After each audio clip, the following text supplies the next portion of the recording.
Why you should not go into consulting. This is the topic for today's video.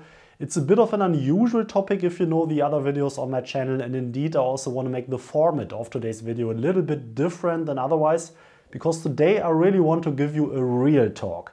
I want to show some real stories to you, tell you really about my personal experiences, and thereby talk about why I really think that for some people probably consulting is not the right thing, and also really explain that to you, what really the downsides of the career are. I hope I also touch a couple of things which are not the obvious reasons like you travel a lot. I think we all know this, but let's really go into the details of this. And so indeed, the format I want to do it here today, also in the video format, is that I will just sit down here with you. I wrote a couple of notes here on my piece of paper, and I just really want to have a heart-to-heart conversation with you, just really frank. Probably also a bit less edited this video than usual, so apologize if maybe I just talk a bit more or are less structured than usual, because again, this will just be due to the nature of this video, just because I want to be as frank and as open as possible with you today. So in the spirit, welcome to another coffee break here on my channel Firm Learning. I will of course drink coffee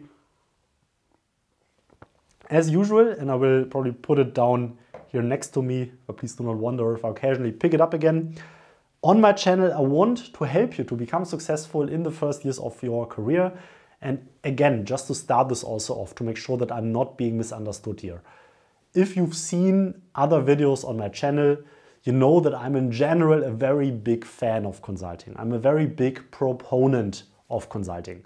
And this was not just fake, I truly believe that. I truly believe that consulting is a great, extraordinary career opportunity for many, many people out there. I really mean this by heart. Though it's not only positive, what you experience there, for sure I had some dark moments, for sure to me there happened things which weren't that great. And I want to talk about this as well, also on the channel, just in terms of being fair, right? Because I believe that if you decide yourself to start consulting, then you should know what you're getting yourself into. And then also what maybe some things are which maybe are a bit nicer in other career paths. Because of course, even though I like consulting a lot, by no means I want to claim that consulting is the only career path that you can pursue to become successful or to be happy or to have a great life. Of course, there are many other alternatives. I mean, I hope that this is obvious as well. So let's talk about these things. And I have prepared 3 points I want to talk about. And maybe if I just kind of read the topic of the point, it might sound a bit obvious to you, but again, I hope to touch also a couple of not so obvious points here. And the first point I want to talk about is the pressure. The pressure that you will feel when working in consulting, especially also as a junior, really from the start. And here just really try to put yourselves in the shoes of a young consultant. How will your day look like? And now I'm especially, as always, talking about these very large tier 1 strategy consulting firms. With some other firms it might be a bit different. Of course, not all firms are the same and so on and so forth. You know this, right? But let's talk about this type of firm. And indeed, they're often from day one, from week 1 after the first onboarding days or so, you will be sitting at the client on an actual client project, and you will have significant responsibilities. The team sizes are very small. On a typical MBB type of project, you will be 1 of 2, 3, 4, 5 consultants, and you will very early on be responsible for a full work stream. And if for whatever reason your work stream isn't doing well, the pressure is on. Let me just tell you this. Because everybody is so loaded, so full of work. It's not the case, as in many other larger companies, that your colleagues can just pick up the work, can just help you out necessarily, can just do the work for you for whatever reason you do not really manage. Of course, there will be a project lead who will coach you, who will help you, who will really benefit you, also try to develop you, and in difficult meetings also join you. But even then, very early, you will have meetings with also rather senior clients on many projects. Alone, you will sit alone with them. And then, again, for all kinds of reasons, it wouldn't be unusual that maybe a client isn't happy with you, with your work, with the value that you deliver, with the results that you bring. And he will criticize you, and you might not get along well with him or her, whatever the client is. The client might complain to your project lead, to your partner. And then, depending on how it goes, I mean, again, depends on the circumstances, but then rather quickly, sometimes you will really also be very quickly in the focus of the critique. And if this happens, also just mentally, psychologically, but it can be extremely tough. Imagine going into the team room every day. You're working with clients who you know don't like you, don't appreciate you, don't want to work with you. And of course, this also often has political reasons, right? Some clients might literally be incentivized to not make you succeed, to make you fail. And of course, in an ideal situation, your team will recognize this, will help you out, will support you. And this is also how it is most of the times, but not always. And this can really be tough. And I also made a video about that, talking about stress and anxiety in situations like this. I will link it somewhere above here, where I'm sharing things like this and also explaining a bit more, also more personal stories. But I mean, I can tell you, let me be honest here. I had projects where I really just felt like so miserable, like also psychologically so bad. I remember one time I just went to the client toilet, locked myself into a toilet cabin, and just because I couldn't handle the situation anymore. In the team room, sitting together with the colleagues, just coming out of a client meeting, just really being heavily criticized by the client, and then also often feeling powerless. Because, I mean, sometimes, of course, the criticism is right, but especially as a junior, you then lack sometimes also the political agility to really play this in the right way. There are also things that are out of your control. And very frankly, I've seen colleagues who just were crushed by that. I mean, who really spent like 1 or 2 years in this atmosphere and really psychologically, mentally, probably even had like some more or less like lasting damages from that, because it can be like extremely difficult, extremely tough. And if you do not develop some really mental resilience strategies, then this can really take a toll on you. And again, now I also, don't take me wrong, I don't want to now make consulting sound like mental abuse or anything like that. I mean, clearly there are many other things where you have much worse experience than what you can experience there. But again, I think on some people it can be extremely tough, extremely difficult. I for sure had my dark moments as well. I believe there's like almost no consultant, for sure no consultant I personally know, who didn't have like 1 or 2 situations on projects where they really feel badly, also really mentally, for all kinds of reasons. Of course, the great thing in consulting is that then after the project, there's always the next project where you then work with a new team, with a new client, with a new situation. And also here in terms of your career, only if you fail on one project for whatever reason, this doesn't mean that you need to leave the firm or that you need to get kicked out or whatever, right? I mean, it's not like that. But still, this mental pressure is a thing. And I also like to compare this to some other jobs, because I mean, there are jobs where you just go into the office, you sit down there, you do your work, and then at 5 or 6 p.m. you leave the office, and then at home there's really nothing else you need to think about anymore. Like you have like an empty head. These are these more, if you want to call it this way, simple jobs. I don't know, don't mean this in any derogatory way, but this for sure is not how your job in consulting will be. I mean, you will leave the office, you will sit at your desk at night, late at night, still continue to work, potentially late after midnight, next morning back in the team room. And then on the Friday, on the weekend, yes, like there is a strong culture, at least what I experienced, to not work on the weekend. But for sure, you're already thinking of Monday. I mean, clearly it's not a job where you just have an empty head once you're home or anything like this, especially if you compare this to some other careers. So this is the first truth, the first downside, the first thing you need to be aware of, this pressure. And of course, many things I just talked about are very closely and directly related also to the learning curve. I mean, these are situations just why you learn so much. I mean, it is just because you are under so much pressure that you develop yourself in such a quick way that you need to learn this political game. You need to learn to interacting with senior clients that have their own agenda and so on. I mean, also, again, you need to understand that this is closely linked, right? But still, this is part of the reality as well. This is what it is. So I hope I didn't now already talk too much and too long here. I have a bit of a feeling that this now might get into a bit of a longer video, but let me now take a sip of coffee here.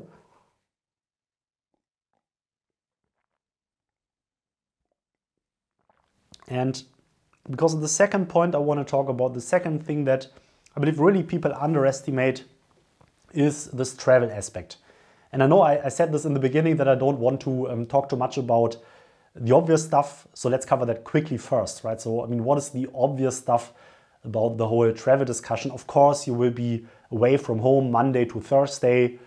Again, I will link another video up here where I talked about the typical work week in the life of a consultant. So if this interests you, how like the schedule looks like, where you are at what point in time, at least especially like until end of 2019 before the current health situation. Now, of course, most people are at home office, but how this plays out, have a look at that video. But what I really mean with the travel is that it's really more than that, right? And of course, the one part of it is that it can be very glamorous. And, you know, you might fly business class around the country a lot. Of course, that feels glamorous. You have all the status cards of all the airlines, of all the big hotel chains. You might stay in some great, very, very amazing hotels.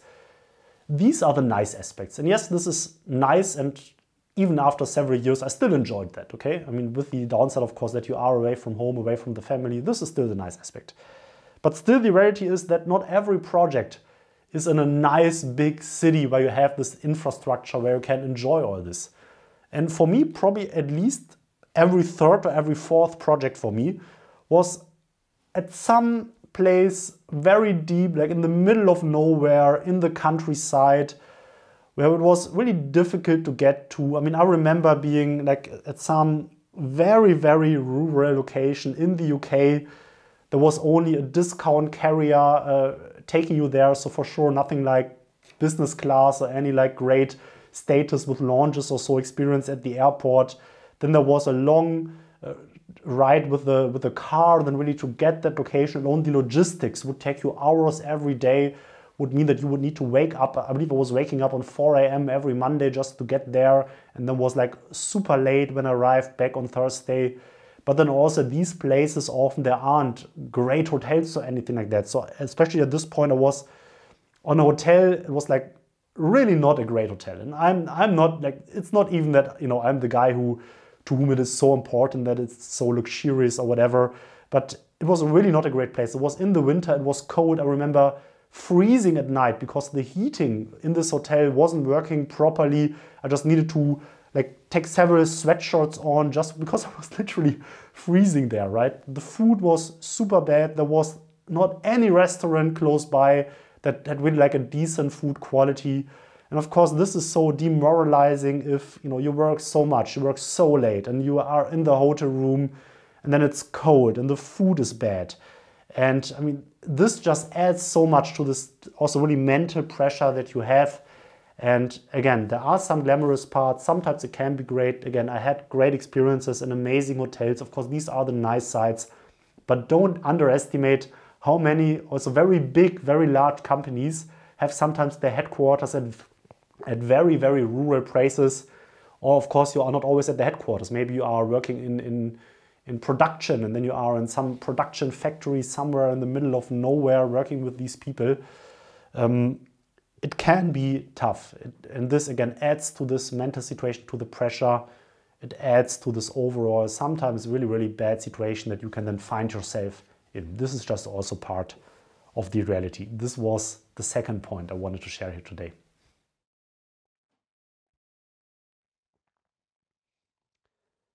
The third point is the learning curve, and specifically what's maybe not so great about the learning curve, because most people who want to join consulting, who are interested in a career in consulting, do this because they believe that the learning curve is amazing. And again, like overall, I agree. Overall, I believe the learning curve is great, is amazing, at least much better than most other career paths that you can take. Because specifically, you just have exposure to a very high number of industries, a very high number of different functions. Like probably there's no other career path where like in a couple of years you will likely have worked in retail, in automotive, in pharma, and telecommunications. I mean, what you see, what you can do is great. Though still, to some extent, it does get repetitive. This is also part of the truth. And probably this is even worse in, for instance, IT consulting types of firms where the projects are even longer, the type of projects that you do are even more similar. But I would argue even in strategy consulting, even MBB type of consulting firms, it gets repetitive, not necessarily regarding the contents that you do, because often, yes, it is different. But even here, over time, you will be asked to specialize more and more. After 2 or 3 years, you will really focus much more on specific industries, specific types of functions, of types of projects, Because of course, this is then where you build knowledge, and then of course everybody wants you to do this again because this is really something you've learned and you're really good at. I mean, it makes sense. But of course, then the content starts to repeat after some time. But even if you do different things, the overall structure, the type of things that you do are very similar. I mean, always like in the first week, you always have a client kickoff, right? So you prepare this client kickoff. Then you start the project, you have expert calls with internal experts, other partners who did similar things already in the past, maybe some external experts that you talk to. This is then this next phase. Then you have your weekly Joe Fix meetings, your weekly regular meetings with the clients, where then you always prepare this Joe Fix document, you talk about this with the client, then you prepare your analysis, get some data, build an Excel model, crunch the numbers, derive this, share this back with the client, discuss it. Then every second week you have a steerco. So it's a big steering committee, the big committee where usually with board level type of members you discuss then the results. Here again, the process is always the same. The partner comes in, discuss this with you, then you do an iteration loop, another iteration loop until you have the document, then present it in front of the board, get the feedback. So this kind of type of activities that you do, these types of discussions, it really starts to get repetitive after some point. Again, probably much more interesting than many other career jobs, but after you did this a couple of years, it doesn't necessarily feel like this anymore, like the very first time, like the very first years you do this. And of course, this is also part of the reason why then after a couple of years, many people do switch, right? Many people do then transition. And of course, then once you're project lead, the new experience that you add is really managing the team, leading the team. This is a new experience. Once you are then a partner here, the new experience is really are responsible for acquiring new business, doing sales, if you want to call it this way. Of course, this is a new experience, but I would argue, depending on what exactly then you do, but then there are some exit paths that you could take that really then increase your learning curve much more. And here, one of the things I missed most in consulting in terms of the learning for sure was really this operational experience. Because let's be frank, it's very different to just be the expert, just tell other people in a smart way what they should do. You know, this is one thing, and of course this is important and a great skill to have. You understand intellectually what's right. But then really implementing something like this in an organization, talking to the people, making them do the things that you want them to do, all of this might sound obvious to you as a consultant. And probably I even thought that this was rather easy, you know, when I was a consultant. But now after a couple of years in more operational roles, after I left consulting, so you know, I worked for 2 years at a CTO position in a retail company. Now, since this year, I transitioned into a chief revenue officer position at a medium-sized company here in Munich. When you're responsible for your team, when you need to talk and work with real people, and maybe then also with people where not everybody has an Ivy League education, where not everybody is getting paid a 6-digit salary, because of course these people are then super motivated, will do everything you ask them to do, right? But maybe with people also with other profiles, motivating these people, influencing them to really work together with you on the things that are important to you, and then also that they do it the way that you believe is right and you know is right. This is really a significant challenge, and I really think that this is an experience that you do not learn, do not get in consulting, because there for you often just stops in the theory, at least for most types of projects. So this is my third point. So let me just recap first. The pressure that you are on early on can be immense, can be unbearable. At least it feels at times that it's unbearable and can really crush you, especially if your mental health isn't already in a strong place in the beginning. You're not really able to build some good resilience strategies here. Second, this travel that just adds on it can be really, really tough on you. And third, the sole repetition. Yes, the learning curve is great, but maybe not always as great as you think it is, or as you think it will be when you join consulting. These are my truths. These are the things where I believe that maybe consulting is not the right career path for everybody. And at least I believe it's very fair that you know about this before you start your career in consulting. This is just my perspective, my opinion. Of course, I trust other people might have had different experiences also, so I'm not claiming that this is now the reality, the truth for everybody. I'd love to get your perspective on that as well. I mean, what were these maybe darker moments, darker situations, not so great experiences that you had? Let me know in the comments. I'd love to interact with you on that. As you know, I will do my best to answer every comment, but I trust it would also be interesting to other people who watch this video to learn from your other experiences as well. And you know it, as always, if you took some value out of this video, I'd really love you if you hit the like button and subscribe for more content like this. Also, a big thank you to all the members of Firm Learning for your support. I really appreciate it. My name is Heinrich. I release weekly videos here on my channel, Firm Learning. So stay tuned until next week, until next Saturday. All the best to you. This is Heinrich from Firm Learning, and bye-bye.